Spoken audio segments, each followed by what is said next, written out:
developments in the region. And you know there were a whole series of wars, Russo-Turkish wars, Russo-Persian wars, and then finally the Crimean War. How much Dr. Grant was aware of or worried about the political situation, we don't know. The Americans said their motives were purely religious and they didn't get into politics. But he arrived here in 1839 and he found the public in a state of suspense and expectation, which could be compared to nothing but the calm which precedes an overwhelming storm. And that storm was the Battle of Nizib, where a Turkish army under the Ottoman command of Hafiz Pasha suffered a devastating defeat at the hands of an Egyptian army under Ibrahim Pasha. And I think you can see Nizib on the map there, just west of Diyarbakir.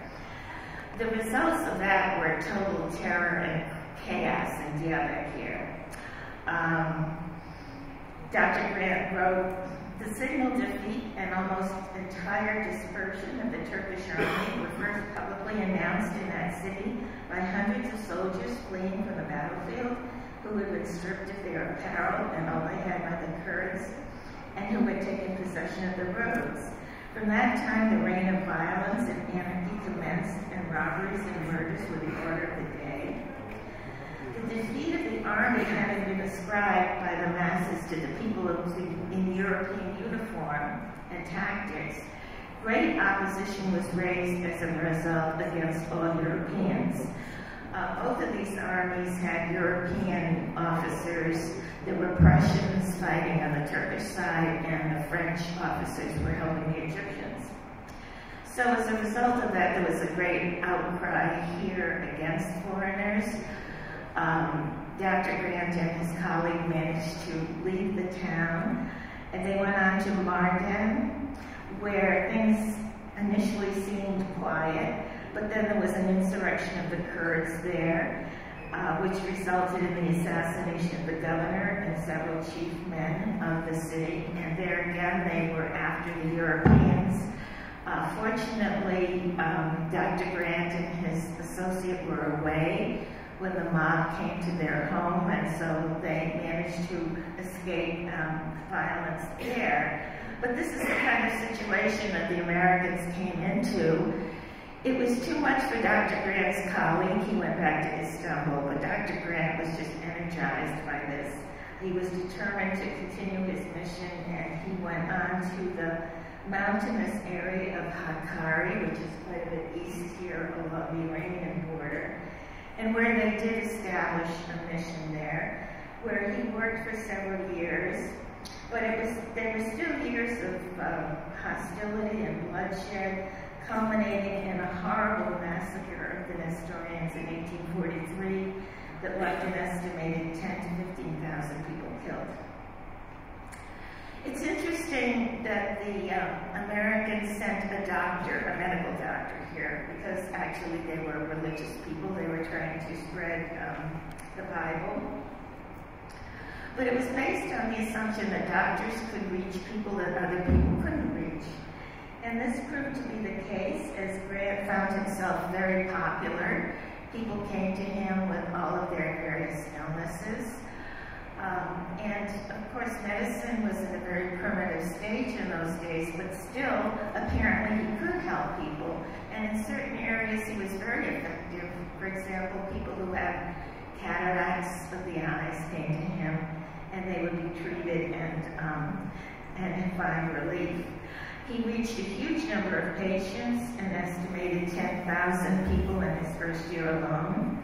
He himself, however, suffered from ill health and succumbed to typhus in Mosul in 1844. Several other American physicians followed him, and they were equally popular with the people. But the American board back home thought, well, you know, we didn't really start this in order to cure people. We did this to spread religion, and we're not sure that doctors are the best people to do this. So they stopped sending doctors, or they de-emphasized the use of doctors, and thus the medical work did not develop on the same scale as the educational institutions. And this was unfortunate because medicine was the one way to reach the people. They really didn't have other ways to reach the people. You have to remember that during these days, the Muslims it was illegal, unlawful for them to associate with the missionaries. It was also frowned upon in the Muslim community. The Jewish population wouldn't have anything to do with the missionaries. And so actually and then there were the established Christian churches, outside of the Nestorians, the Armenian church, the Syrian church, the Greek church, all of them opposed the missionary teachings. And so it was very difficult for them to reach the people.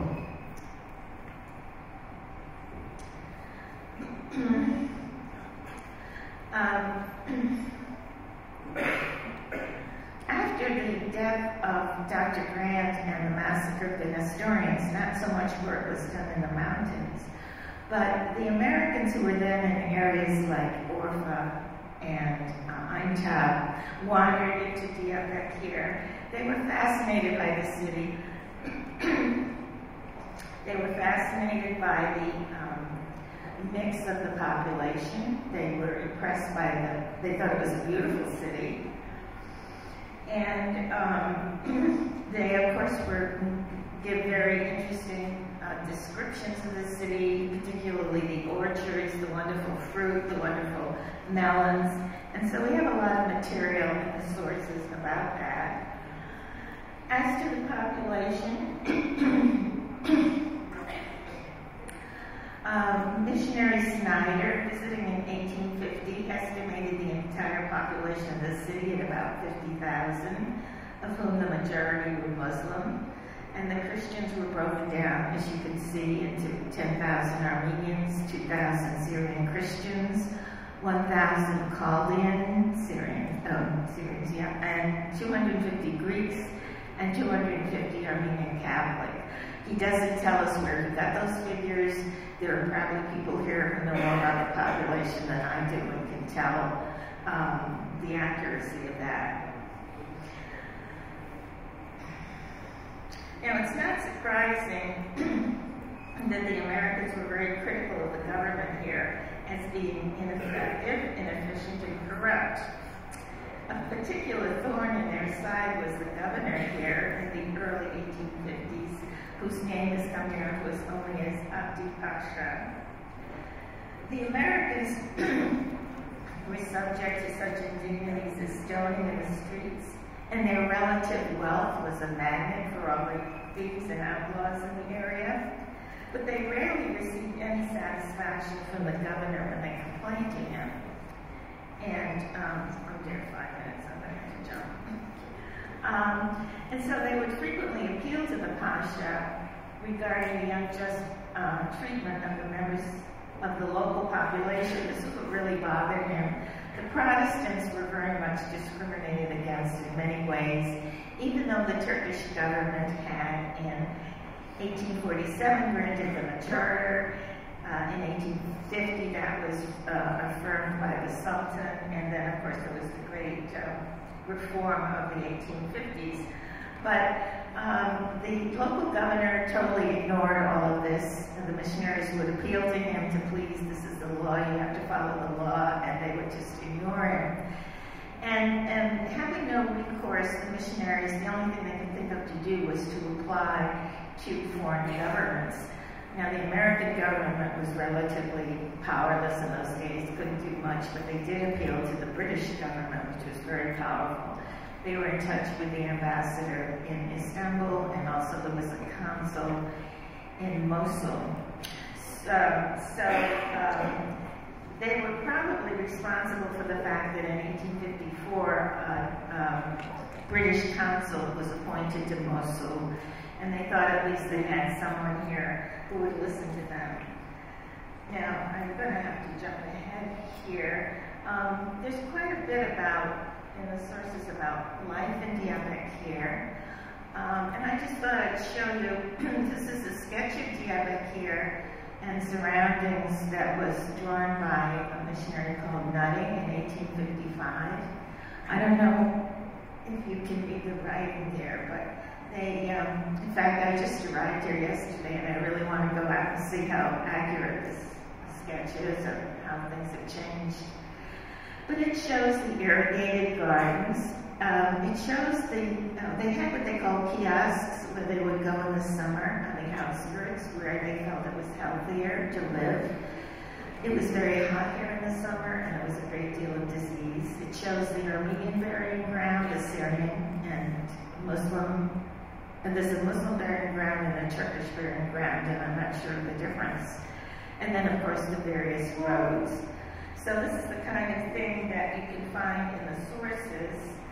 And let me just mention that they did a lot of traveling in the area, so you have a lot of accounts of the villages, the various Armenian, Kurdish, Greek, and Syrian villages, if you look at the sources. But I'm going to jump to my conclusion, which is that by the late 1850s, they had become much more familiar with this area. And they found other regions outside of Diyarbakir more conducive to their work. The climate was healthier and the people were more accessible, perhaps because Christians were a greater percentage of the population. So they did move on to Bitlis, Karbet, or Elazig, Van, and those areas. The mission in Diyarbakir did continue with an active Protestant church and schools up until World War I, but it never became a major center as the other cities did. So what can we conclude? Well, the Americans entered the area with very benevolent and humanitarian motives to bring learning, advanced technology, and true religion to the people. They also brought with them a very powerful message here as elsewhere, which is that all people are equal in the sight of God, and therefore they are basically equal in society. And a governor or an archbishop was on some basic level no better or no worse from anyone else. It's a very powerful democratic ideal. And it was bound to irritate the existing elites, both in church and state. But there's also a contradiction here, because if you read the missionary literature, you find a very kind of condescending attitude, as if there's a superiority of the Western or Anglo-Saxons over the local people. And you also, as I have mentioned, find that they are bringing in, they're emphasizing the foreign influences that were moving into the area. They did try to bring British consuls here. They did appeal to foreign governments to interfere. These kinds of things could not but irritate local elites.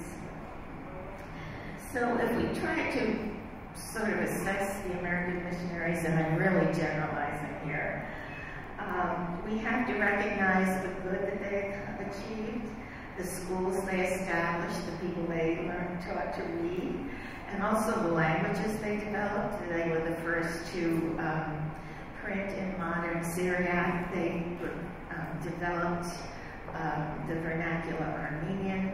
They even published in Kurdish with using Armenian letters. And then they did cure people, the sick. So it is a benevolent movement, but this all must be weighed against the dislocations that they caused, the societal balances that they disrupted by working with some groups and not with others, and the price that was paid by the local populations, often a very heavy price by the very people they were trying to help. Thank you very much.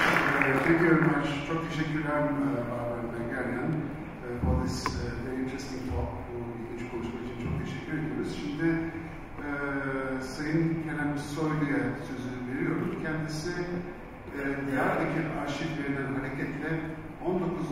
yüzyılın ikinci yarısında Diyarbakır bölgesi hakkında bir tebliğ sunacak. Kendisi Kerem Soylu, kendisini bir tanıtayım. Kendisi Kürdistan'ın medreselerinde Arap dili üzerine ihtisas edilmiştir ve 1984-93 yılları döneminde Muş ili genel üyeliğinde bulunmuştur. Kendisi Kürt klasik edebiyatı üzerinde Osmanlı harflerinden Latin alfabesine çevrilmiş, Kürtçe çevirileri, çok kıymetli çevirileri bulunmaktadır.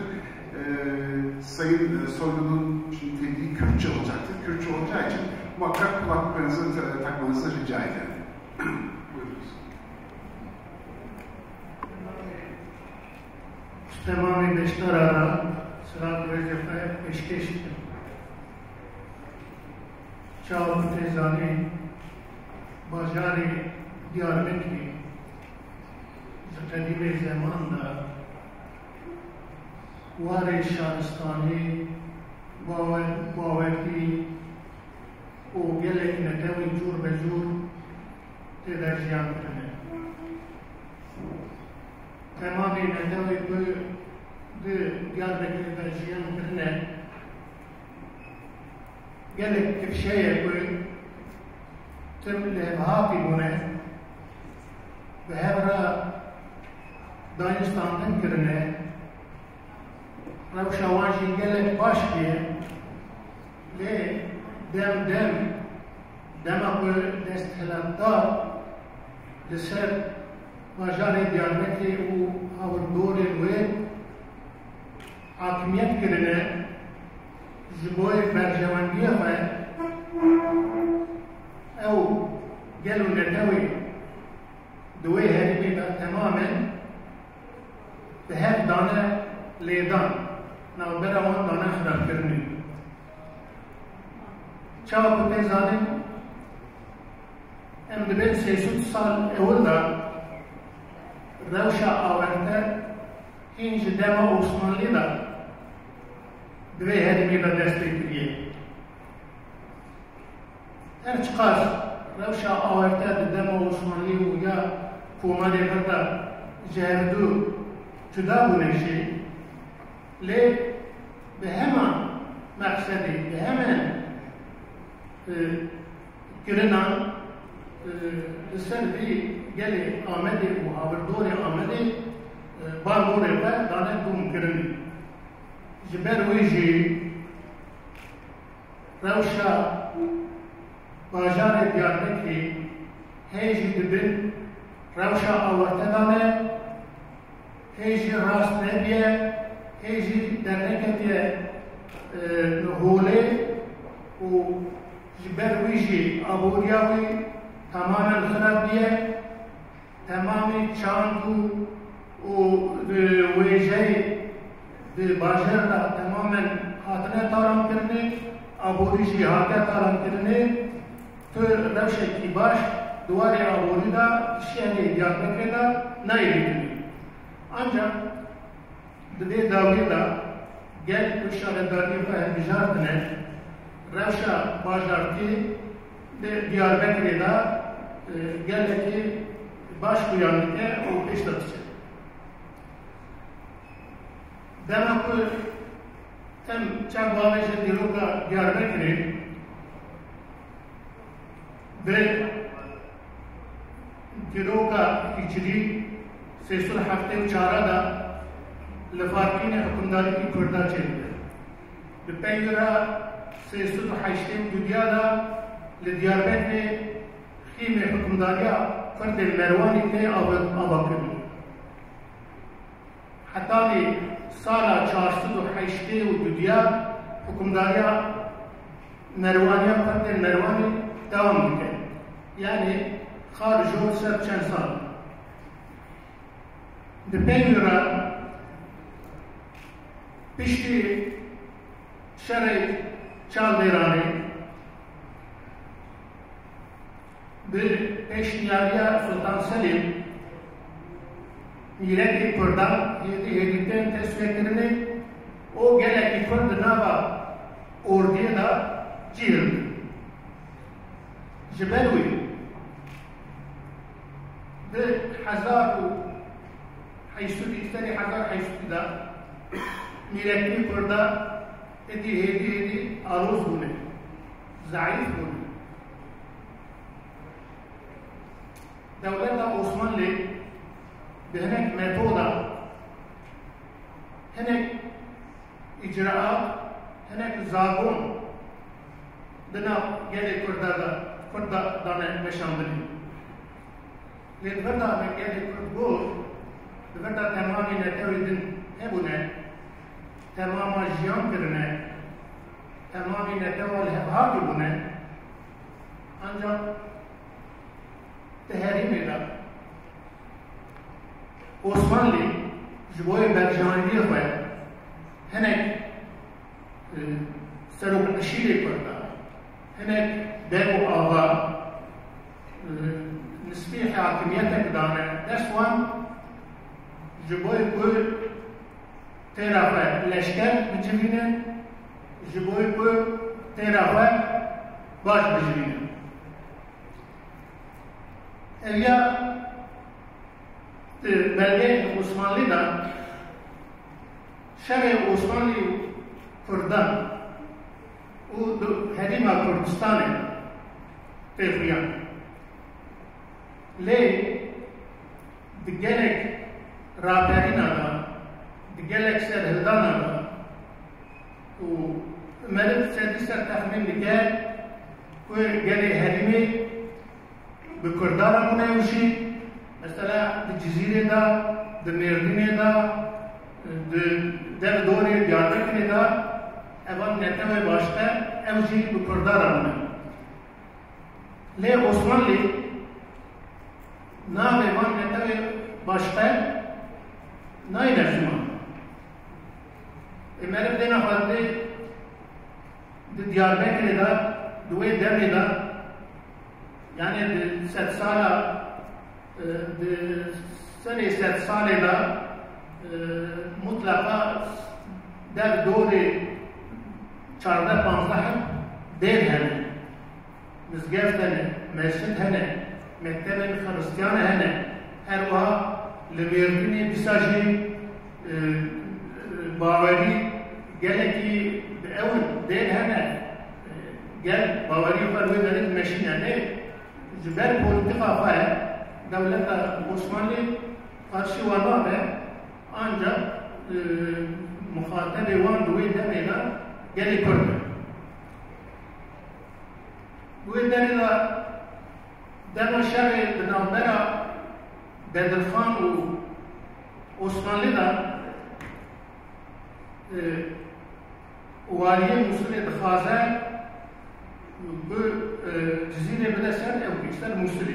Hatta fermiyet ya da çetkeci bir tüşeş hak insan rahatının daha fazla edilmişsin.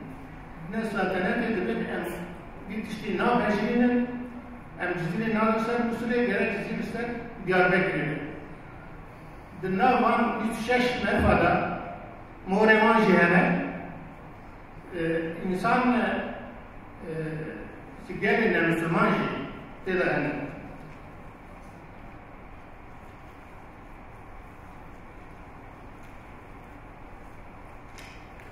Evet, belge prosesi nişan edildim. Na de vivalakida şereki döreytupik despirike. Şer büteni herima Diyarbakır nebi şer de Jolemergi Kadi'da Duvane'da Çildire'da Erzurum'da hatta ne var hem şu bilgisi ve herima Kurdistan bejin o ve dereda şer de navbera geri Kurd de navbera Osmanlı'da doğum dike le her maaş hep tünene. Herkes cüda şfara mücadele etti.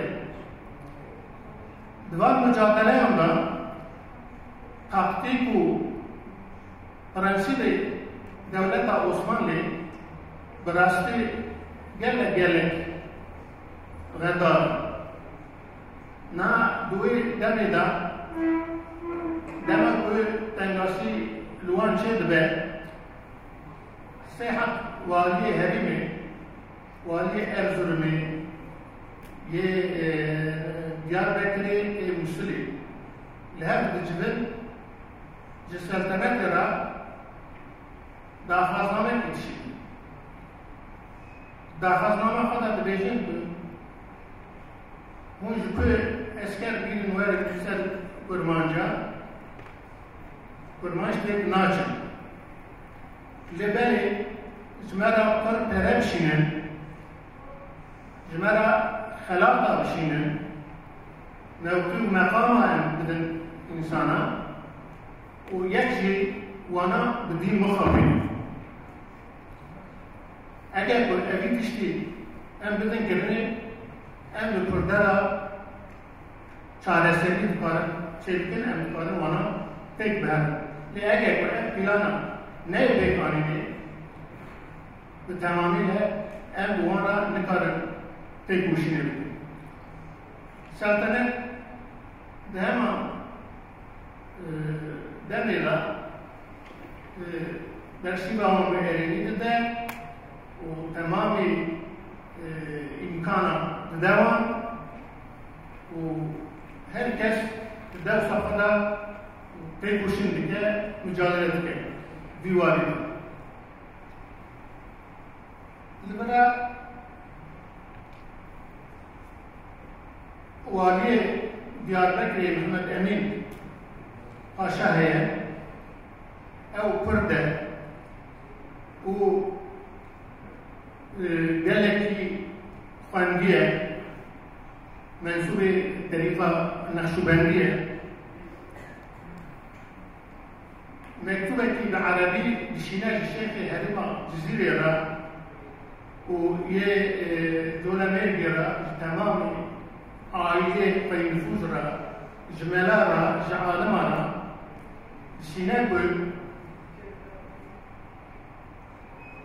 evet mektubı بعربي دنبيسة أمامي بحديث وآيات دنبيسة ليه بقولي فا دنبيسة مينا كوي إيرو تشاوا بفتلا بلن رادبه هنك فتواي بسحتة ده وآيات حديثة جي بيد أخفى ودين سحتة بكا آلت أبي والي جي عيني ودمي دين سحتة خلطانية وحديث آيات واقعون درستية معناه درستية جوي هذه راشاندية دبيرا ما يشوندا أولي إجاب عثماني تي مكتوبة كتشينا سلطنتي تشينا كتبه من 20,000 كاتب الطريقة نشبندي استاد بدرخان بك شام ما نتاوي هذا دم عثماني ده هذا دم كومالي برده بيك ريباسكي بيك ديتنكي بيك جرنكي دوم تابع نهايتي امنها قصد بيجن bu yereki براستی بنا ارمنی پردادا در باسکو پر ام بیجن سدیست فرد نهاتن آقیدن نهاتن اوید اشتیم نکار بیجن چونکه حکمدارا جبوی برجواندی خواه ام متود اخترا لسر وان گلا نشان بده اوان گلا رو بردانه براستی نه طالبه من هم متصالب اجي هيش 7 صالب اجي 10 صالب او من يعني بالي من ناخذ هو ايضا انسان نعبر باشكو المانيش مره قال لك باشكو قال لك ملكك سلام قال لك باشكو ليه بدنا قد ايه لفون هذه ما هذه ما سرحلي براستي بدست دولتي ايضا قد يعمل هذه الكلمه او هذه الكلمه ليه دناوا پردادا ارمنی هرکم سربست بون قدی حق بون buana kilit sanikiji datani gelek jihata hastedilen ama destinatlara evana berdane. Burada Petriki uane mektup etişine edileceğizi ses sayfaya gelek bazı şey bu şahit nava per uane dehember Osmanlı'da şereki zahd olmak keder ev Petriki navanda bu o berhati radbu neviz şanla edileceğizi nava gelek Ermeni jwana henek peşniyari henek işte peşniyar bide jboy zamanı Ermeni jboy Zaropiyon Gündada Bazarada Kurbakat'ta jwana mektep Kurbakat'ta jwana mektep çekirini o bu şekli yani tırnağı tukiki navdara gele Kurd gele Ermeni tırne bu le ez diyar bejin hükümdara destinatdara eva gelen evroji berdane hem hatta mikroji ve propaganda o işte nerede gidin o ez devamın her anda bu ez spasiba juara peşkeştim o ez koymadım.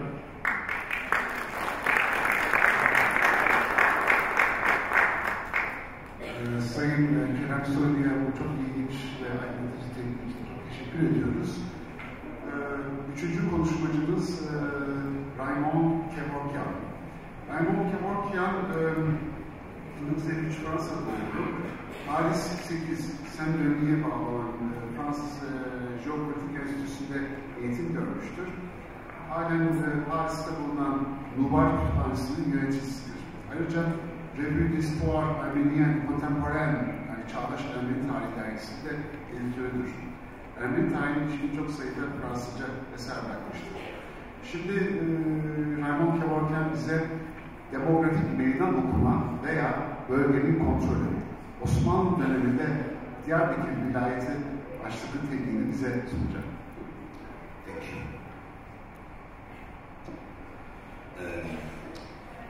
I speak in Armenian. Well, ուրեմն այն տարը որպես այսօր կրնոքսել, որ արդյունքում ունեցավ մեկ տարվա ընթացքի երկու նստակյաց խումբեր ասորի և հայ ուրեմն անելացան և իրենց տեղը աստիճանաբար աստանվեցավ տապարաշրջիկ Զակումով խումբը, որ գյուդերն է։ Ուրեմն քիչ այս հարցերի մասին ուզեմ խոսի, ինչպես այս փոխանցումը կատարվեցավ։ Նախ պետք է ասել, որ Դիարբեկիրի շրջանը յուրահատուկ երկու գործոններ կան, որ կարևոր տեղ խաղան։ Նախ ուրեմն տեղական իշխանությունը տրիբալական, ասենք, սեղախմբային բնույթներ, ուրեմն Օսմանյան գայսրության հաստատում են ըստ երկրորդ գետը, որ գացեմ Դիարբեկիրի շրջանի յուրահատուկ նշանակություն ունի, այն է, որ այս շրջանը ուրեմն մշակութային փոխանակման կամ մոտիկության շրջանը եղած է ասորական, այգական և կրդական աշխարհներում միջանցքի ձևով դերն եղած է։ Ինչ որ կվերաբերի այս շրջանին, անշուշտ օսմանական շրջանին մասնավոր դրույթ ունեցած է սկիզբեն, այսինքն կես անգախ շրջաններ եղած են և ասիկա կողատեված է մինչև 19-րդ դարու կեսերը, այսինքն մինչև Տանզիմատի շրջանը։ Այս ուրեմն ամագեցությունը, որ տեղի ունեցած է նստակյացի և տապարաշրջինի միջև, մասնավորաբար gazmager dovedzav, das vecerortaru verčamonutiam, ինչպես գիտեք, եւ ուրեմն սիստեմով, որ ճանցված է կշլակ անունին դակ, այսինքն երբ քրդական աշիրետները արտոնությունը ստացան, ծվերանեն ասորի կամ այգական գյուղերու մեջ աստատվին, այսինքն շատ կարևոր գետ է, այն օրենը սկսյալ, որ այս հյուսիսային շրջաններու մեջ նստակյաց ժողովուրդները նստիված եղան ապրիլ աչողվեցան, it's okay. Ուրեմն գսեի, իմա սկսենք իշմը այս նյութի մեջ մտնալ, իմա որ հարցը լուծված է, ուրեմն գսեի, որ այն օրը, որ այս տապարաշրջիկ ժողովուրդները սկսան ապրիլ միասին նստակյացները, բարձ է, որ ընկերային և տնտեսական փոփոխությունները բավական արագ տեղի ունեցան։ Օրինակ յամար, մինչև այս փոփոխությունները ընդհանրապես այս շրջանը, որ շատ գյուղատնտեսության զարգացում ունեցած է, մեծ գյուղեր չկային, ավելի փոքր վայրեր էին և գյուղացին կմշակեր օղը, որ շուրջն էր։ Շատ աջախ 20 կամ 30 տուն ունեցող գյուղեր էին և ոչ թե ուրեմն այս տապարաշրջիկի ներկայությունը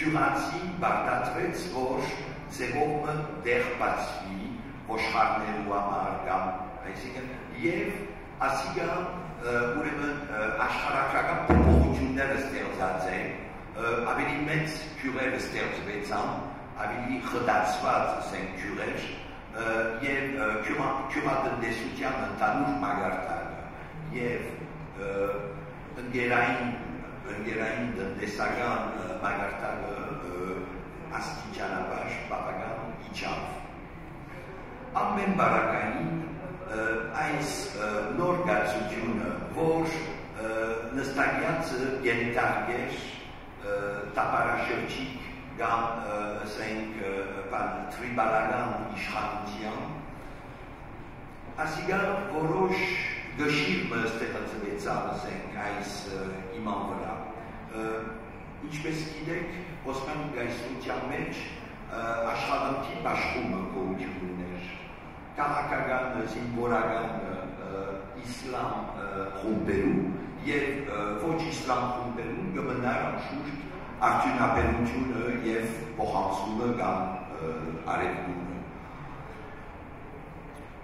Այս կապակցությամբ այս շրջանի մեջ գնքայրները, եթե կարելի ասել, լեպաղան, գնքայրները և ուրեմն իրենց սաները կարողացան որոշ կշիռ ապահովել, ուրեմն գնքայրները ապահովությունը ապահովեին այս նստակյաց բնակչություններում և փոխարեն անշուշտ կստանային ապրելու ամեն միջոցներ։ Հիմա մանրամասնության մեջ չի մտնում, բայց սովորություններ կային, բնորդություններու ժամանակ, ամուսնություններու ժամանակ, նվերներներ բնքային և այլն և այլն։ Կարծեմ, թե մինչև այսօր դեռ հետքեր կան այս ավանդությունները։ Այս գշիրը ուղղակի պայթեցավ կասկածիգա տանզիմատի շրջաններում։ Անշուշտ տանզիմատը պետք չէ մեկ սենք տվականով ընդունել, շատ բավական երկար պրոսես է, որոնց է 30-40 տարի դերևս, բայց գուզեմ երկու տվականի վրա շեշտը տնել, ոչ թե 39-ը, այն ավելի կարծեմ 1896, որ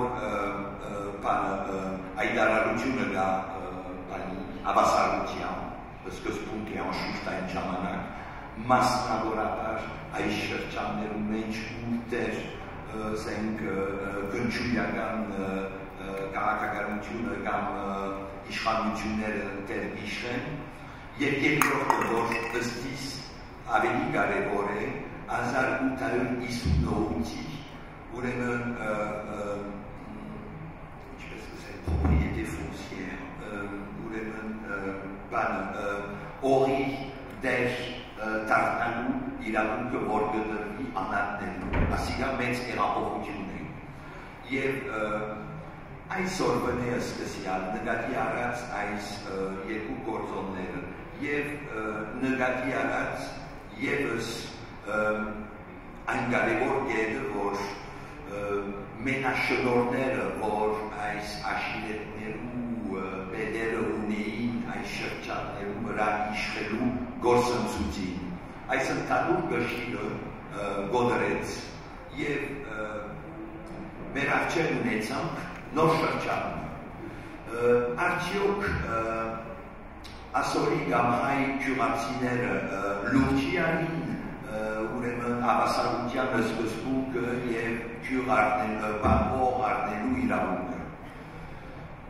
գողորին թե այո լուրջ արին եւ դերևս աս եղավ իրենց հիմնական սխալը որովհետեւ տապարաշրջիկ սիստեմը չանետացավ մեկեն եւ հիմնական փոփոխություն եղավ որ նախքին ասենք անկիստը որ իշխեր գոդրվեցավ եւ ունեցան ուղղակի լուրջ ճակատումը կենտրոնական իշխանություններու եւ ուրեմն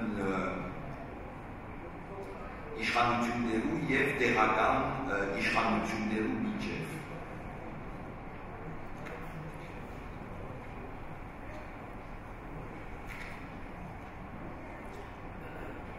Գասկած չի գա, որ այս ապստամբությունները, որ դերի ունեցան արևելյան կավարներու մեջ և մասնավորաբար Դիարբեկիրի շրջանը, իրենց դերը ունեցան, ուրեմն կենտրոնական իշխանություններու որոշ քաղաքականության փոփոխության մեջ, ու կուզեմ անշուշտ խոսիլ հասկացանք Աբդուլամիդի շրջանի մասին, որ կնկատենք նոր այս ընդհանուր քաղաքականության մեջ նոր փորձ այս փորձը եղավ անշուշտ քրդական իշխանությունները կամ որոշ աշկերտներ կաշել դեպի կենտրոնական իշխանություն ամիթի է ուրեմն խումբերու ստեղծումը կասկած չի գա որ ուղղակի ասոր հետևանքն է եւ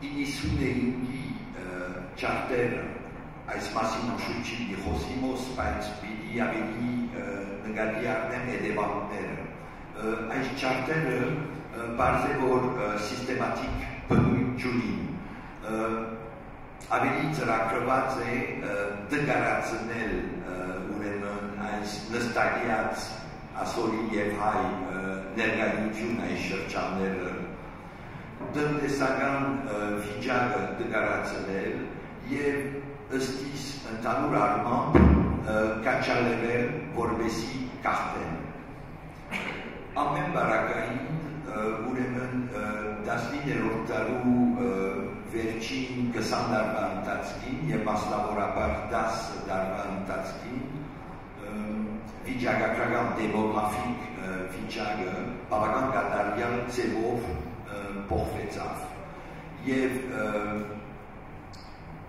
այերու բարակային ճարտեր են ստատ որ բավական զոհեր դվին կնկատենք արդեն մեծ տապը ուրեմն գաղթի կամ շրջանայքի երկիրներու մեջ կամ ավելի երու ինչպես գիտեք միացյալ նահանգներու մեջ 1914-ի այսինքն առաջին պատերազմեն առաջ արդեն 120,000 հայ գաղթական կան որ կամ այս արևելյան կավարներ են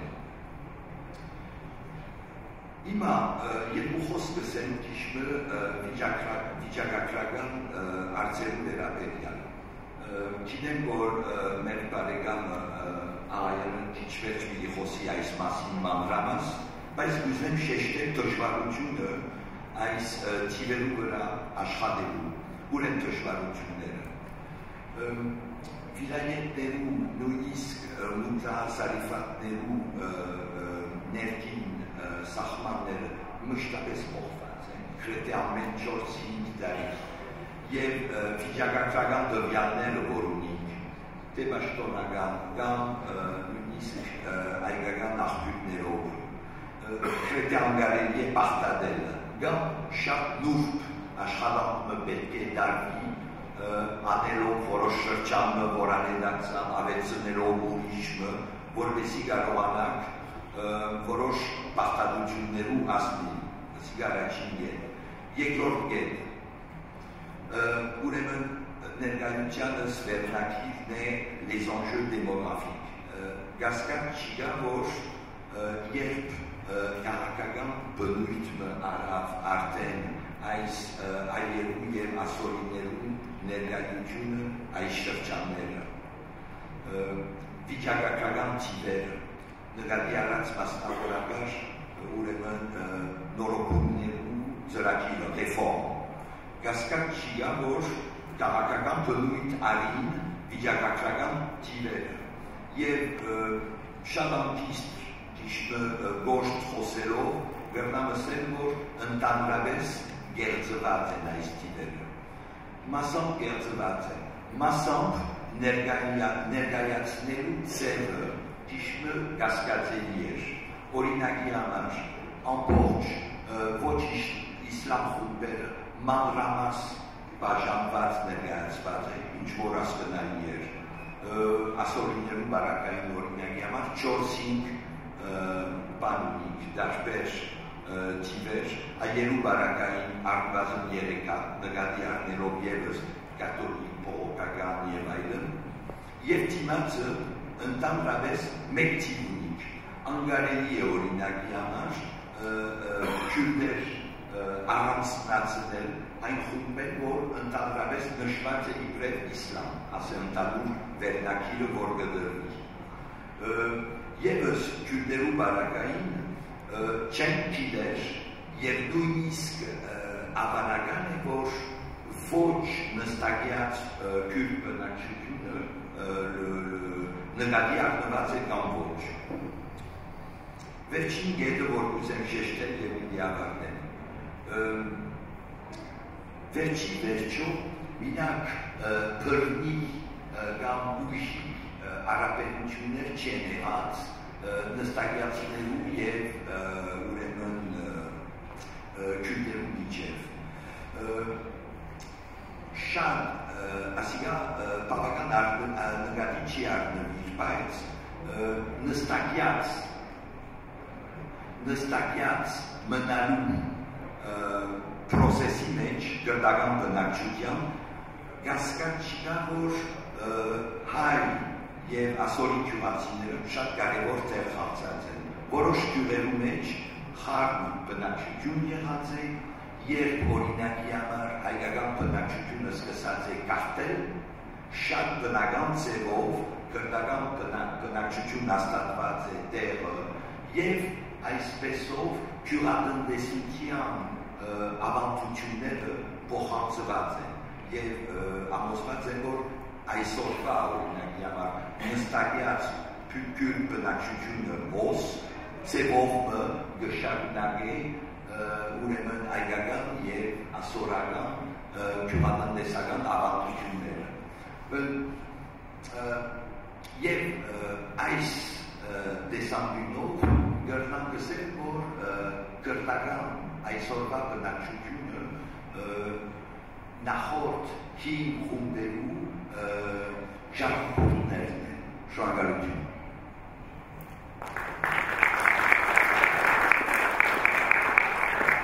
Çok teşekkür ediyorum. Özellikle vaktinden hayli evvel önce tamamlaması dolayısıyla Raymond Bey'e çok teşekkür ediyorum. Şimdi son konuşmacımız bu panelin son konuşmacısı George Aghjayan.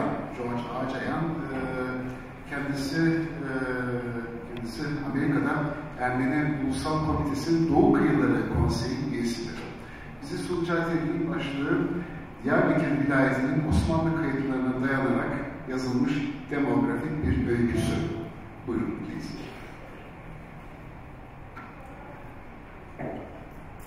Thank you. First of all, I'd like to thank the organizers of this event for allowing me to speak in the city of my grandmother and her family, and which were blacksmiths in Diyarbakir.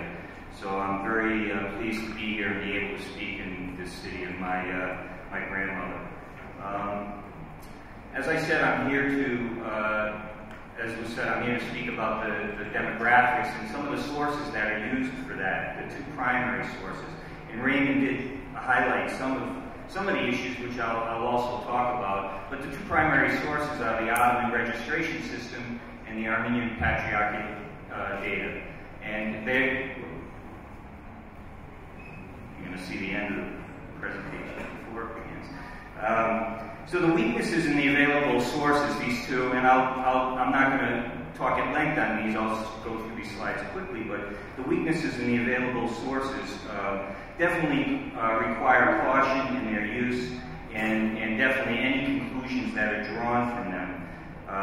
While to date these two primary sources have been viewed as contradictory, they should not necessarily be viewed that way. They can be viewed as complementary, and with great caution used to gain additional insight into the population of Armenians in particular, where we have these two sources to compare. As Raymond pointed out, the Kurdish population is very difficult if you only have one source. It's difficult to evaluate the quality of that source, other than through internal measures, which is what has been done to date.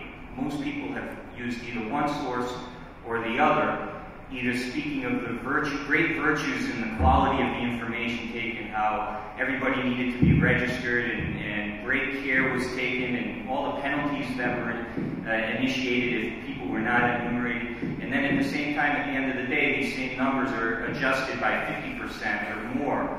So it indicates that that quality is not necessarily there. And on the flip side, people dismiss sources out of hand based on these weaknesses that we see. I just put them up briefly, so I'm sure most of you are aware of these. So in the end, what my conclusion will be, and you will see from the information, is that as an actuary, we always say we need more data, but at the same time, by looking at the most minute detail that's available, it allows you to better understand the information you're making use of. To date, most people are using summary information, and that can be problematic. But that's all that's been available. Either in the Armenian case for Diyarbakir, you have information at the village level, at the Kaza, Sanjak, at the provincial level. For the Ottoman registration system, you don't even have village information. Well, you have some village information, but not a great amount of it. So that very severely limits it. But on the Armenian patriarchate data, the problem is you have a difficulty in any timeline, initiating any timeline of information from it. Whereas the Ottoman registration system allows you to have that timeline of information to analyze. So that's, just briefly before heading into actually looking at some of the information. So I hope you're well awake now for some maybe more mathematical or detailed information. So I'm showing you now the Diyarbakir province based on population numbers based on age group, 5-year age groupings. This information was made use by Justin McCarthy using stable population theory to estimate the shortfalls in or the deficiencies, to make up for the deficiencies that are contained inherent in this information. This is the only statistic where age group was actually available. There's one other document, but it's quite different. The results are dramatically different than this document in its tenure. Age groupings in for a period 3 years earlier in data. But nonetheless, let's take a look at this, and it gives you some indication of the problems with the information when you're just looking at total information supply. So the blue line at the bottom is women that were actually counted. The middle line, the red line, is the males that were actually counted. And the green line, the top line, is Justin McCarthy's adjustment to the male population. So what he makes use of this one statistic, which is only available for the total population. It isn't supplied by ethnicity or religious group, and it's not given for any geographic region in any finer detail than the provincial level of the total province. So these are problematic, and it's only for one point in time, 1892. So what we can see in this are a few of the things. You can see that I've pointed out the undercounting of children at the younger ages. I've pointed out the undercounting of women, which you can see up to the ages of almost 40. Women are counted to a lesser degree. I'm also pointing out that, and this is something that Justin McCarthy, I feel like, exposes his lack of understanding in stable population theory or the mathematics behind what he's doing, is that if you look at the dip in the male population, ages 35 to 39, this would correspond with males that were aged 20 to 25 during the 1877-78 Russo-Turkish War. This is not something that you should adjust out. This is an actual event. One could say that even it might be possible that there was some dramatic epidemic that took place with children under the age of 5, and you shouldn't adjust this population. It wasn't an undercount. It was some historical event. You cannot dismiss these things. The other thing that's of particular interest also with the, I'll just point it out, sorry. I'll point out that there's also an increase of males that are slightly younger in age, which might be an indication of males that underreported their age or misstated their age as younger to avoid military conscription during the same war. And you see this in data that's 20 years later. And this would carry through even through 1900 or later time periods. This dip should carry through until those people pass away. The impact would be diminished over time. You can't just simply dismiss it. At the other end of the scale, you have, at the very end, old ages. You see that Justin McCarthy has reduced the population. There's a tendency in all censuses where those that are elderly misstate their age as being actually older than what they are. What he has done here by actually removing these people is he's treating them as unreported deaths, is essentially what he's doing. He's assuming that none of that is people that are actually misstating their ages older. So these are some of the pitfalls. So what he does is essentially take this estimation, he corrects the male population, he doubles it to assume that that's what the females would be, and then he divides by what was actually counted for males and females and says there's an undercount of 20%, and I'm going to use that across every Ottoman statistic on Diyarbakir province, no matter what time period, no matter what ethnicity, no matter what religious group, I'm going to use that statistic because that's all the information he has. And that, of course, leads to some problems. At the same time, there is one thing that could be done that would refine even his methodology that he didn't make use of, but it does highlight some of the issues with the information that he's making use of at the provincial level. And that's the fact that we do know the male-female, the relationship from males to females in other Ottoman statistics, not just this one time period. So to the extent that women are undercounted or their relationship to the male count changes over time, you might want to adjust this methodology. What I'd also say is that, before I move on, is that by using this same statistic, or the same adjustment of 20%, in 1914, which he does, there was a tremendous increase in population reported for Diyarbakir province between this statistic in 1914, what Justin McCarthy considers 1914. So more than you would is acceptable by normal standards.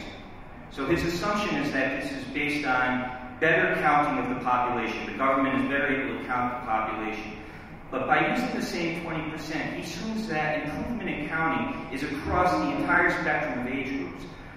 One could make the assumption that women were improved. If you know the relationship of male to female, if there's a closer relationship, then part of the improvement in the count is coming from the improved count of females, and there should not be an adjustment for that. He should reflect that in his analysis. The same could be said for children, which we can't analyze based on the information we have. We don't know without better data, which is the message I want to get across.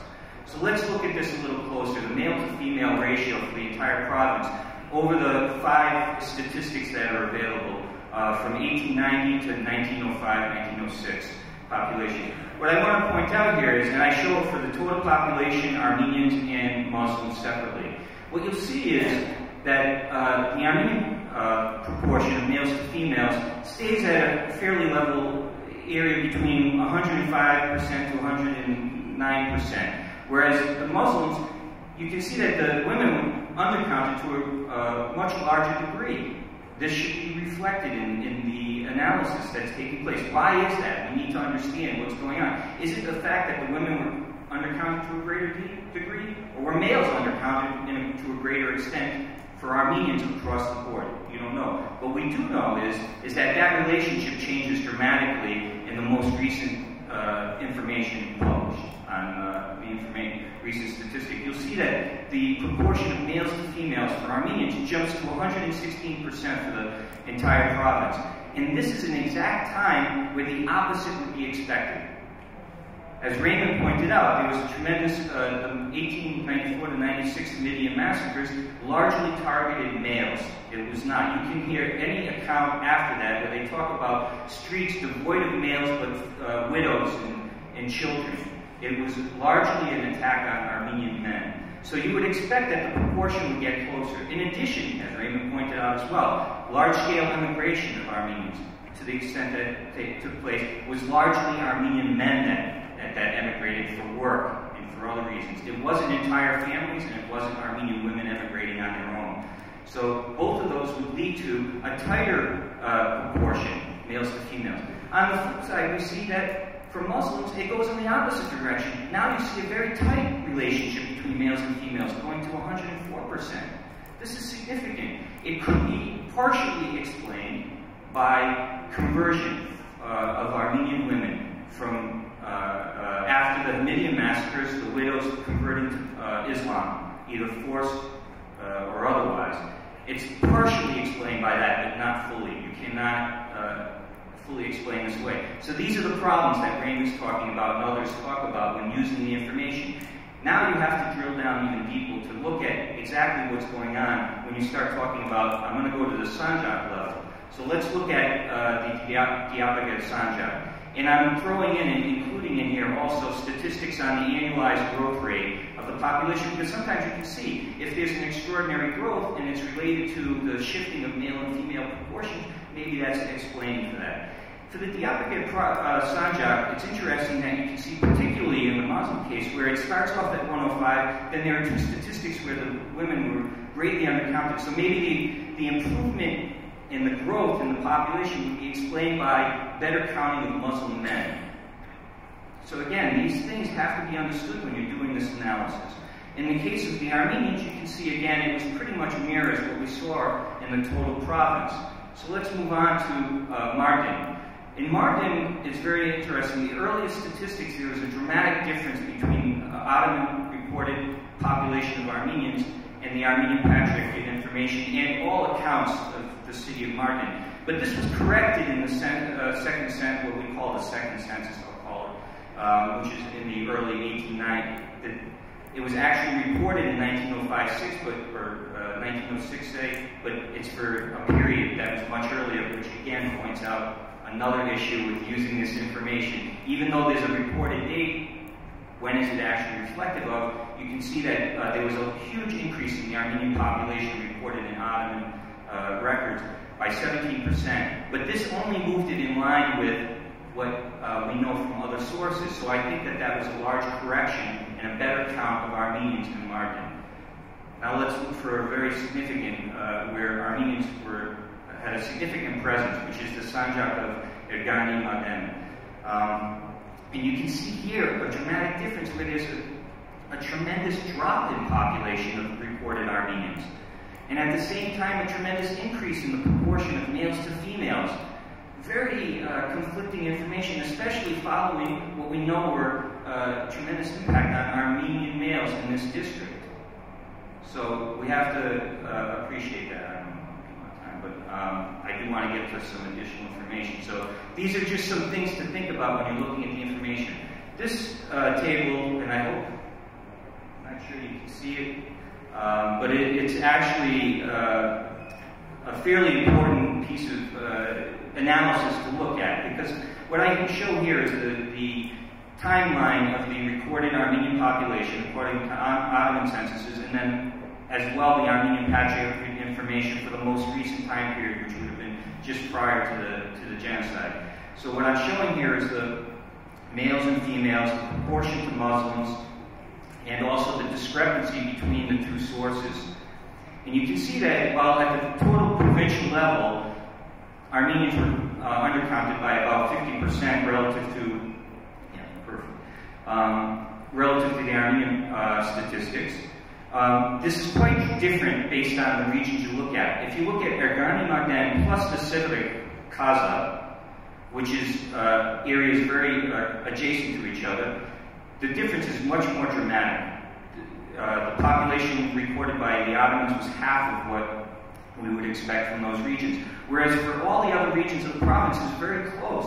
And if we talk about the things we just talked about, the different analysis and the adjustments that can be made, for the other areas of the Diyarbakir province, you actually come to the conclusion that maybe Armenian children were undercounted to a lesser degree than for that area. But for this other area where the difference is much more dramatic, it's difficult to explain. And in that, you can really point out two areas. One that is Chunkush, that Chermik Kaza in particular. And in some of the early Ottoman sources, it actually details how many Muslim villages there were, how many non-Muslim villages, and how many mixed villages there were. For the Chermik Kaza, in that it shows as only one non-Muslim or mixed village. But we know that there was at least two major Armenian presence, Chermik and Chunkush, and as well as another village, Akish. So, and there was a large Armenian population, over 10,000. This explains almost the entire difference. Severik is also similar, and Palu would be the other.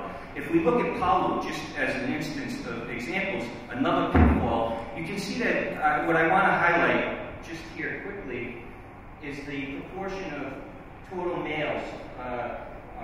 The Armenians is the proportion of total males. You can see that in 1881, it actually climbs to 40%, whereas it was almost double.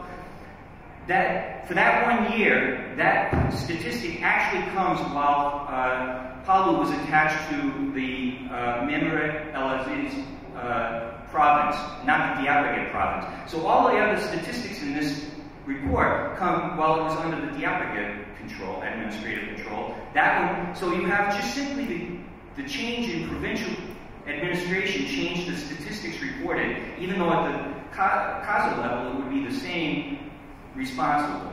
So that's significant, I think. So very quickly, I just want to show, as an example, the way to build some of this information and make use of it where the two sources can be linked together or complement each other.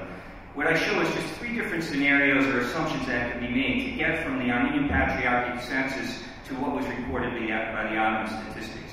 So at the top line you have 50, and this is for everything excluding Ergani Maden and Sivri.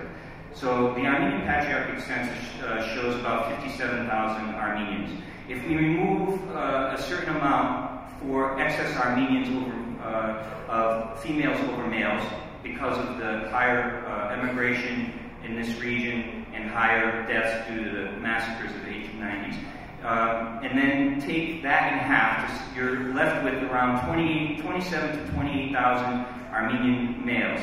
If you reverse project back, assuming three different population growth rates, you get to between 25 and 27,000 for 1905, which is comparable to the 1329 Ottoman document, which shows 25,000. So you can see here that, and I have not made any adjustment for children here. So we can say that, in this area, they're very complementary. Whereas if you look at Ergani Madem, it's quite different and dramatic, where it implies undercounting of males in general, between 150 and 200%. This needs to be reconciled. And so I'll just end with one comment to leave you with. Besides the need for additional data, is that at this point we have gone as far as we possibly have with the available information. All Armenian records are known. What is needed is more detail from the Ottoman sources, particularly from areas where detailed Armenian records exist. I'll use as an example Cem Beha's study of Istanbul, which is very useful as an example for where Armenian records are also available. If we had the actual Ottoman registers for that area, much better analysis and understanding of the sources would be able to be done. And I'll leave it with that. Thank you.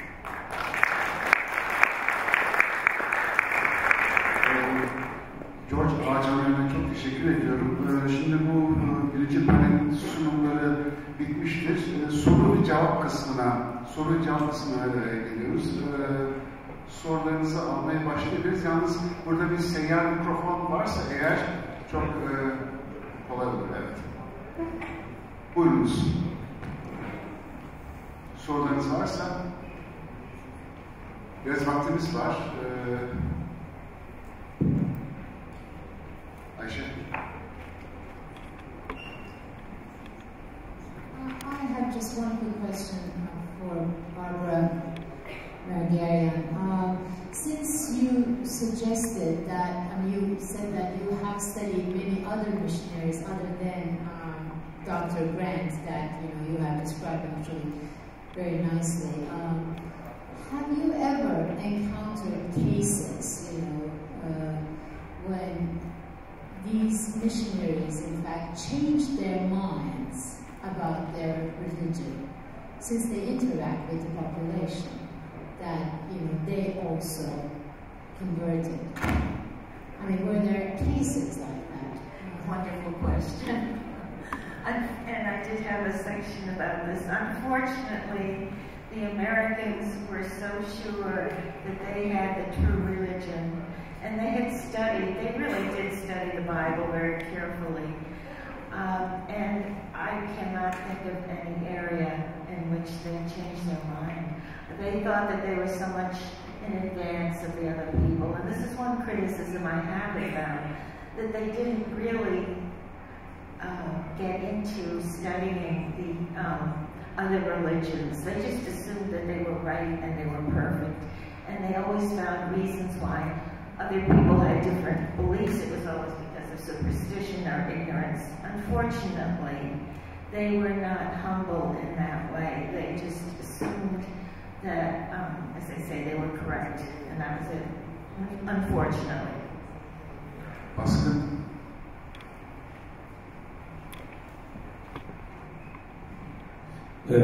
Benim Barbara Merguerian'a ve Kerem Soylu'ya birer sorum var. Barbara Merguerian'la ilgili olarak protestanların amacının İncil'i yaymak olduğunu söylediniz. Acaba bunu protestanlığı yaymak ve katolikliği yaymak olarak düzeltebilir miyiz? Çünkü misyonerler Osmanlı İmparatorluğu'na Müslümanları Hristiyan yapmak için gelmediler. Ortodoksları Katolik veya Protestan yapmak için geldiler. Bu bir. İkincisi, acaba misyonerlerin bu eylemlerini Batı Kilisesi ile Doğu Kilisesi arasındaki tarihi kavganın bir devamı olarak yorumlayabilir miyiz? Kerem Soylu'ya ise sorun, halklar arasında bir sorun olmadığını ve seçkinlerin onları tahrik ettiğini söylediniz. Bu çok inandırıcı değil. Halklar arasında daima bir düşmanlık oldu. Bir kere milleti hakime ile milleti mahkume arasında daima gelelim oldu. Beyler bunları sadece manipüle ettiler diye düşünüyorum. Teşekkür ederim. Teşekkürler.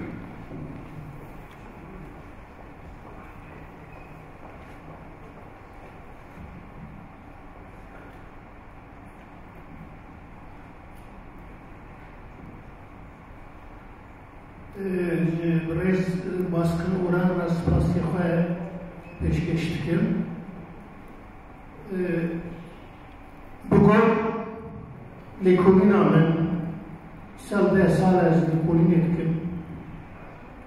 از اجراات دولت عثمانی متد بکرن جیانه من گلکی دیدم o dönem akoma rivadaji şu herkes zane o mahlume.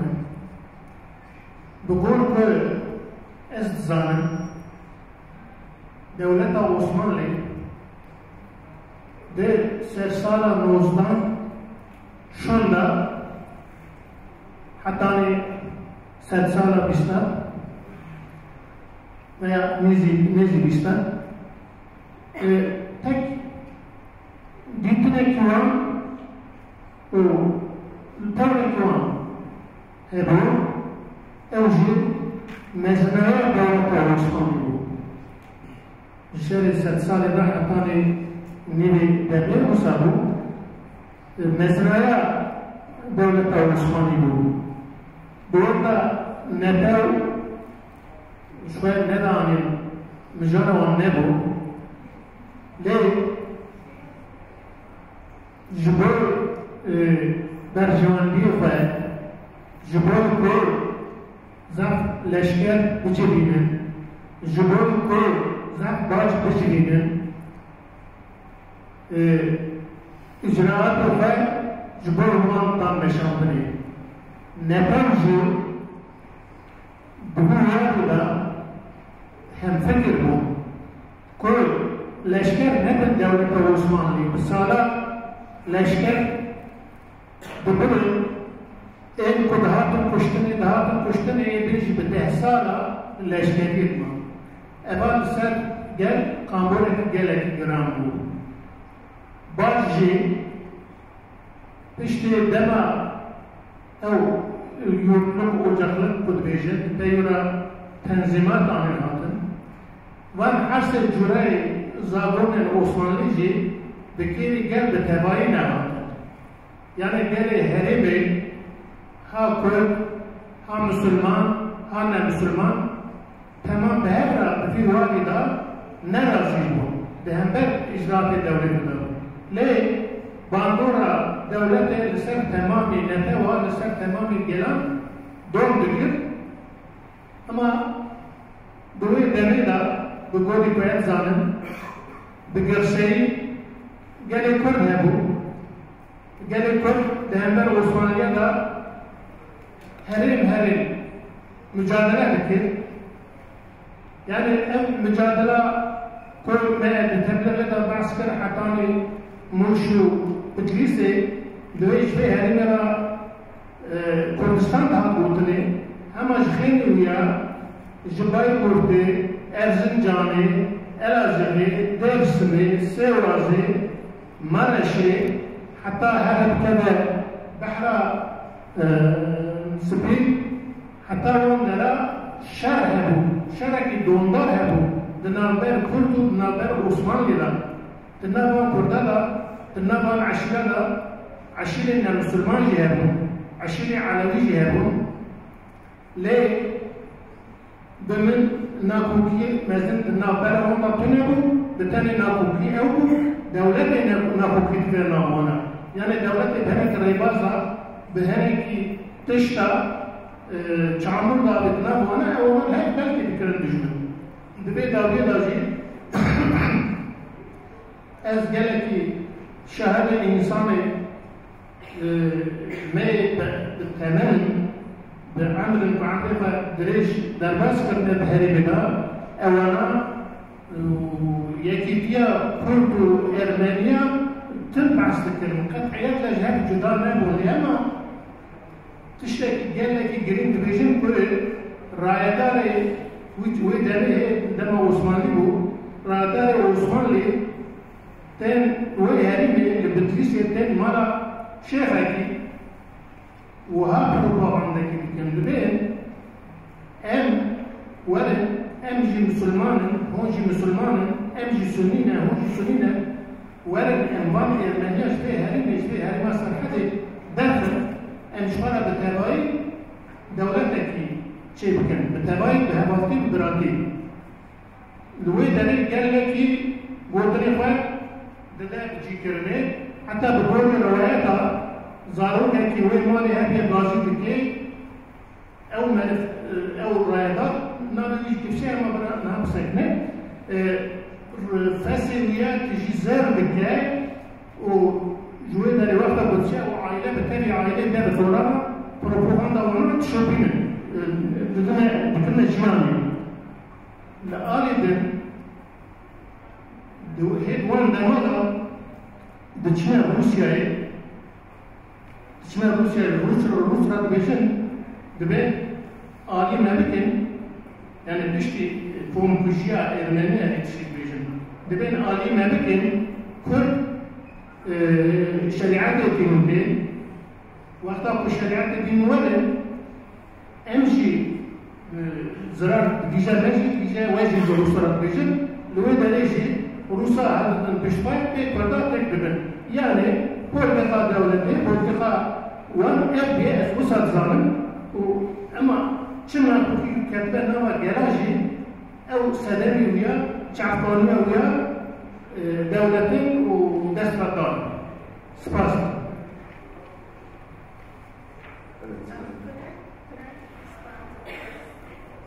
I think the first part, just respond. It's true that the missionaries worked with the Muslims, they did not work with the Muslims, they worked with the Christians. But that was because of the practical realities of the situation. Their goal when they came to the Middle East actually was to convert the Jews. The ideal was to make Jerusalem Christian again. They also obviously wanted to convert the Muslims, but they were unable to work with the Muslims because any Muslim who would convert and become a Christian would become assassinated. And there was a very famous case in which an Armenian Christian became a Muslim. When he decided to convert back and become a Christian again, he was killed. The reason that they worked with the Christians, obviously they thought they could reform the old churches. Their goal was to be Latter-day Luthers, and they felt the Armenian and Greek and Syrian churches needed to be reformed as the Catholic Church had been. But one of the reasons, and they wanted to do this because they believed in that was the true religion, but the other reason was they thought that Muslims would never become converted to Christianity because these churches, they saw the traditional churches as being corrupt. So they thought that these Christian churches had to be reformed first, and then they expected these reformed Christian churches to go out and convert the Muslims.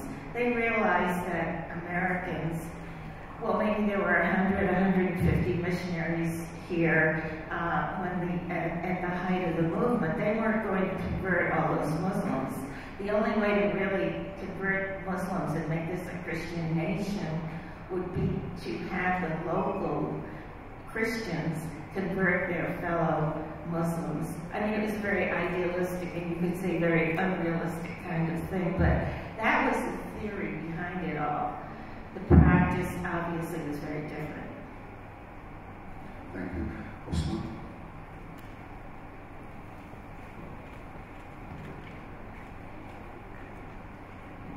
Ben sorudan çok tamamlayıcı bir şeyler söylemek istiyorum, mümkün müdür? 100 yıl önce Türkiye'de Ermeniler adlı kitabımı hazırlarken, 2005 yılıydı. Ermeni kaynaklarından ve Osmanlı kaynaklarından nüfus verilerine de epey ayrıntılı olarak baktım. Türkiye genelinde, yani bugünkü Türkiye sınırlarını baz alan bir çalışma o. Türkiye genelinde baktığımızda ciddi Ermeni kaynaklarında, yani propagandif falan yazılmamış bilgilere dayalı Ermeni kaynaklarında, zamanında hazırlanmış kaynaklarda genellikle il topladığımızda 2 milyon civarında Ermeni çıkmaktaydı. Ki bu konudaki en ciddi kaynak Patrick Ormanya'nın Ermeni Kilisesi adlı kitabının arkasındaki verilerdir, eklerindeki verilerdir. Osmanlı'da da nüfus sayımı aslında modern anlamda ve genelinin yapıldığı nüfus sayımı 1906-1907 nüfus sayımıdır. 1914'te de bu nüfus sayımı güncelleştirilmiştir. Kağıt üzerinde yeniden sayarak değil de ölenler çıkarılmış, doğanlar eklenmiş bir şekilde yerel çalışmalarla güncelleştirilmiştir. Ona da baktığımızda Ermeni nüfusu apostolik Ermeniler ki onu genel olarak Ermeni diye kabul eder. O mezhebi Osmanlı esas Ermeni mezhebi onu kabul eder. Katolikler ve Protestanlar da tamamını ki onların %90'ı Ermeniyle en azından topladığımızda 1.300.000 kadar çıkmaktadır. Yani Osmanlı'nın 2 Ermeni var dediğinde Ermeni kaynakta 3 Ermeni var demektedir. Oran budur. Bu oran aslında Batı'da genellikle eşit gider. Diyelim ki Bursa'da Ermeni kaynaklarına göre Diyarbakır vilayetinde 100.000 Ermeni var. Osmanlı kaynaklarına göre 95.000 falan öyle gider. Diyarbakır'da nispeten eşit olduğu bir yerdir. Ama doğuya gittikçe, özellikle Sivas'ın doğusuna, Erzurum, Van, Bitlis vilayetlerine birden iddialar iki misli olur. Yani birinin 100.000 dediğini öbür 50.000 der Ermeni sayısını. Bu da nüfus sayımlarının az çok politikleştiğini gösterdiğini ben düşünüyorum. Yani sadece sayma tekniğinden falan kaynaklandığını zannetmiyorum. Çünkü haklar nüfus oranlarına göre verilmesi düşünülüyordu o dönemde. Şurada çoğunluk, burada değil gibi. Oradan bir iddialaşma olduğunu düşünüyorum. Diyarbakır'daki vilayet olarak ayrıntılı rakamları da kısaca vereyim. Osmanlı nüfus sayımına göre 1914 55.000 Gregorian yani apostolik, 9.600 Katolik, 7.300 Protestan olmak üzere 72.900 yani 73.000 Ermeni yaşıyor. Ormanya'nın verilerine göre de 78.000 Gregorian, 1.500 Katolik, yine Protestan olmak üzere 80.500 Ermeni yaşıyor. Bu vilayet dediğimizde Mardin'de dahildir, Pamu'da dahildir. Bugünkü Diyarbakır ilini temel alırsak da onu çok kesin tespit etmek mümkün değil. Çünkü hangi köy, hangi ilde kalmış olduğu biraz daha ayrıntılı şeydir. 47.000 civarında Ermeni olduğunu çıkarıyoruz Ormanya'nın şeylerinden. Teşekkürler. Teşekkürler. Mehmet Manisa'yı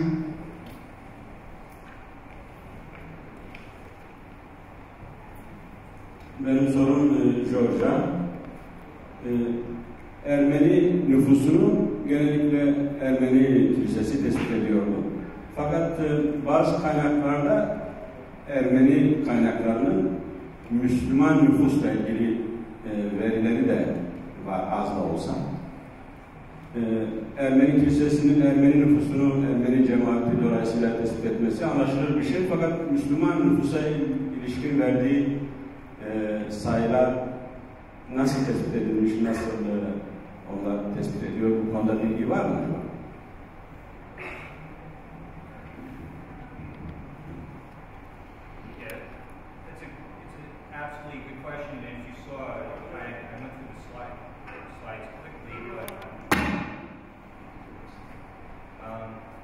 My slides, and one of the often that's actually one of the criticisms on the Armenian information is that they presented information on Muslims when they had no mechanism at all for estimating the Muslim population. Try now.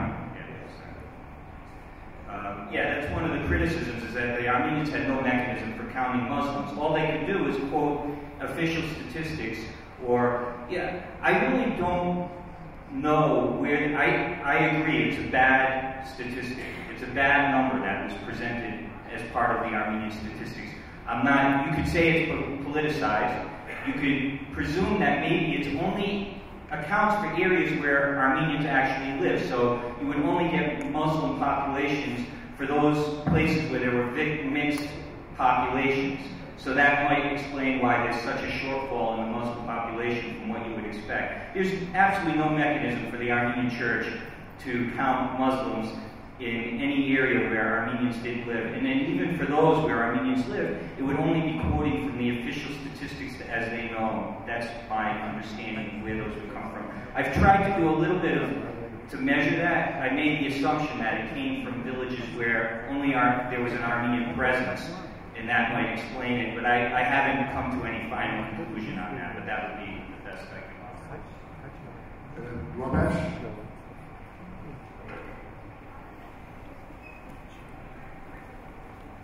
Ben Raymond Kévorkian'a soracağım. Önce Ermenice, sonra kendi Türkçe'ye çevireceğim, belki yetişemezdim. Raymond Kévorkian, Sergejde utanlamış nıstakyatları ve şirçünleri vura gazmadı. Yani nıstakyatları iprev hayır asoyner, şirçünleri Müslümanlar, sen Kürder. Artık nıstakyat Kürdere gayın, az şirçeler kimler.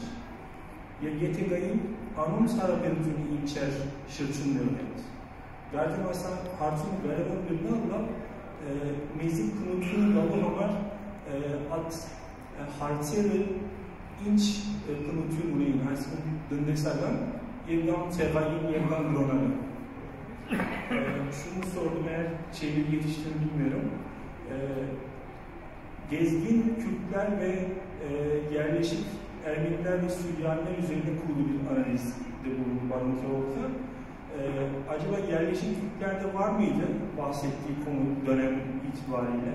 Eğer vardıysa o yerleşik Kürtlerle gezgin Kürtler, aşiretler arasındaki ilişki nasıldı? Bu soru o gezgin yerleşik ilişkisinin doğası hakkında fikir sahibi olmamızı sağlayabilir bence. Yani burada bir ekonomik çıkar meselesi, ekonomik bir çatışma mı vardı? Yoksa Hristiyan Müslümanlar arasındaki bir dinsel ya da etnik çatışmanın izlerini görebiliriz daha ziyade.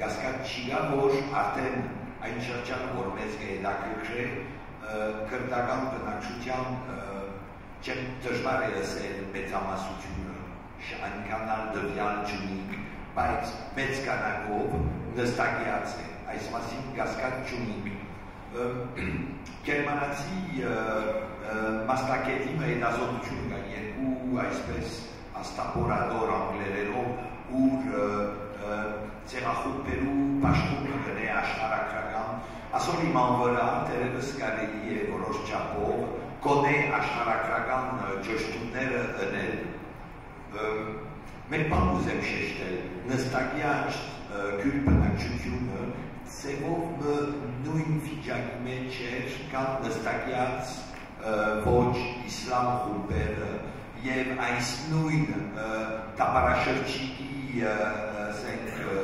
քաղաքականության կամ իշխանության նույն դժվարությունները կգրեին եւ այս տեսակետով կրնակցել, որ փոխանցումը, որ մասին շարունակությունը, որ մասին գոհոսեին, անշուշտ շահախվեցավ այս ընդհանուր մտնորդի մեջ։ One last question. Buyurun, Rakel Hanım.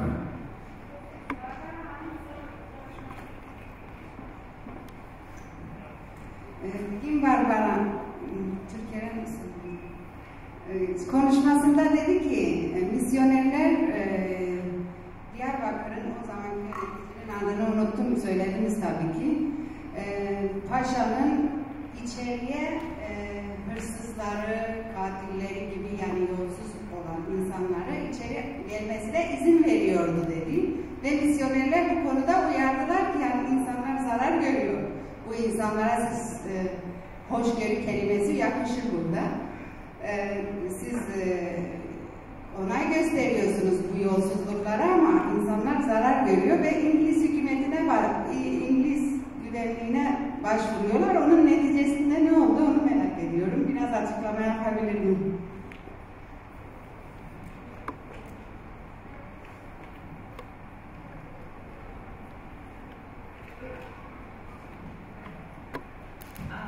Well, it was a mixed story, and the thing that really bothered the missionaries, frankly, let me say, is that when an incident would happen, the pasha would talk to the thieves and then would talk to the missionaries, and he would consider both of their testimonies equally, and the Americans were very insulted that these people they considered ruffians and thieves, their testimony was considered equal to theirs.